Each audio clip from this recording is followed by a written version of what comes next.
آل عمران میں اللہ رب العزت نے فرمایا یہ جو میں نے پوری شرح کی ہے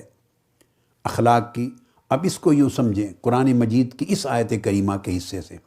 فرمایا اعوذ باللہ من الشیطان الرجیم فبما رحمت من اللہ لنت لہم، اے حبیب والا صفات صلی اللہ علیہ وسلم، پس اللہ کی کیسی رحمت ہے، فبما رحمت من اللہ، اللہ کی کیسی رحمت ہے کہ آپ ان کے لیے لنت لہم، آپ ان کے لیے نرم طبع ہیں، آپ کی طبیعت میں ہی نرمی ہے ان کے لیے، یعنی آپ کی طبیعت میں سختی ہے ہی نہیں، اللہ نے آپ کی طبیعت میں نرمی رکھی ہے۔ وَلَوْ كُنْتَ فَظًّا غَلِيظَ الْقَلْبِ، اگر آپ کی عادت مبارکہ سخت ہوتی، اگر آپ عادت میں، خو میں، طبیعت میں سخت ہوتے، اگر آپ کا دل بھی سخت ہوتا، تو طبیعت کی اس سختی کی وجہ سے یہ جو لوگ آپ کے ارد گرد آپ کے جانثار پھرتے ہیں اور آپ کے ایک اشارے پر جان دینے کو تیار ہوتے ہیں، یہ آپ کے ارد گرد سے چھٹ جاتے ہیں، آپ کو چھوڑ کر بھاگ جاتے ہیں۔ بس آپ نے دیکھ لیا یہاں اخلاق کی پوری تعریف آ گئی ہے قرآن مجید کے اندر، یعنی اللہ کی رحمت ہے کہ اللہ نے آپ کو بنایا ہی نرم طبع ہے، طبیعت میں نرمی کا ہونا، یعنی نرمی کو مسلط نہیں کیا، دکھانے کے لیے اہتمام نہیں کیا تاکہ لوگ مجھے رحمت کہیں، لوگ مجھے شفقت والا نبی کہیں، لوگ مجھے انسانیت کا رہبر کہیں، اس طرح پوز کریں، ایسا نہیں کیا۔ فرمایا اللہ کی رحمت ہے، آپ سراپا رحمت الہیہ ہیں کہ آپ کو رحمت للعالمین بنا دیا ہے، کہ آپ کی طبیعت نرم ہے، آپ کی عادت میں سختی نہیں، آپ کے دل میں سختی نہیں، اس وجہ سے آپ کے برتاؤ میں سختی نہیں، چونکہ من میں اندر سختی نہیں ہے اس لیے باہر بھی سختی نظر نہیں آتی۔ یہ وجہ ہے کہ لوگ آپ کی طرف دوڑے دوڑے آتے ہیں اور جو آ جاتا ہے چھٹ کر آپ سے بھاگ کر دور نہیں جاتا۔ اس کے بعد فرمایا فاعف عنہم، اسی طرح ان سے درگزر فرماتے رہیں،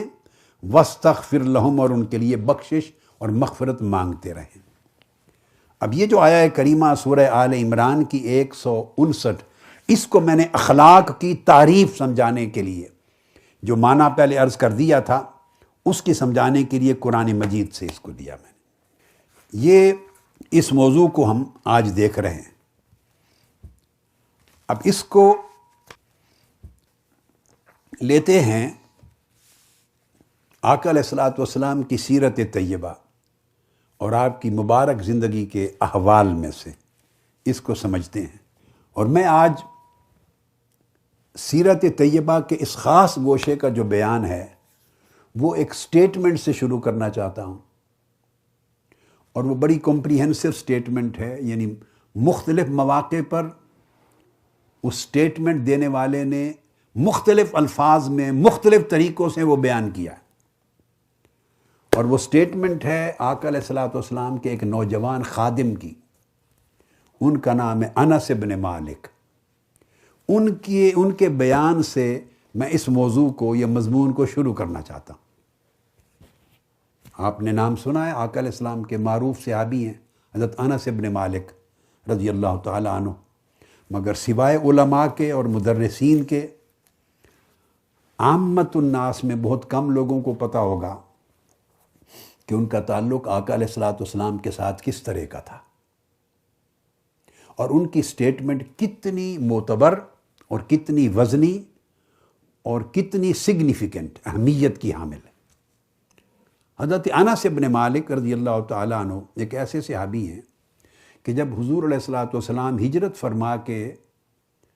مکہ سے مدینہ تشریف لائے تو اس وقت ان کی عمر 10 سال تھی۔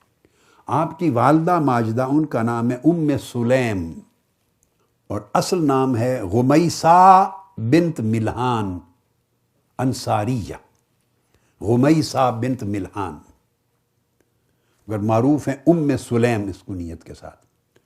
انہوں نے حضرت انس بن مالک کو آقا علیہ السلام کی خدمت میں پیش کر دیا اور عرض کیا یا رسول اللہ، یہ آپ کا نوکر ہے، اسے اپنے خادم اور نوکر کے طور پہ قبول فرما لیں۔ وہ 10 سال آقا علیہ السلام کی خدمت میں رہے، ذاتی خدمت میں، اور وہ خود بیان کرتے ہیں کہ جب آقا علیہ السلام کا وصال ہوا تو میری عمر 20 سال تھی، اور جب میں آقا علیہ السلام کی ذاتی خدمت شروع کی مدینہ پاک پہنچتے ہی تو میری عمر 10 سال تھی۔ وہ 10 سال کا عرصہ ہے، ان کی سٹیٹمنٹ دے رہا ہوں۔ جس نے ینگ لائف کے پورے 10 سال آقا علیہ السلام کی ذاتی خدمت میں گزارے، شب و روز۔ یہاں ایک ایمان افروز اور تھوڑا ذوق آفریں ایک نکتہ بھی بتا دیتا ہوں۔ صحیح بخاری میں ہے، کتاب الصوم کے اندر یہ حدیث آتی ہے کہ حضرت ام سلیم نے آقا علیہ السلام ان کے گھر تشریف لے گئے، آپ نے دعا فرمائی سارے اہل خانہ کے لیے، اور جب دعا فرمائی تو دعا کے بعد حضرت ام سلیم نے عرض کیا، یا رسول اللہ صلی اللہ تعالی علیہ وآلہ وسلم، میں پہلے اس کا ترجمہ پنجابی زبان میں بتانا چاہتا ہوں، پھر عربی الفاظ جو اصل حدیث کے ہیں وہ کوٹ کرتا ہوں صحیح بخاری سے۔ عرض کیا، یا رسول اللہ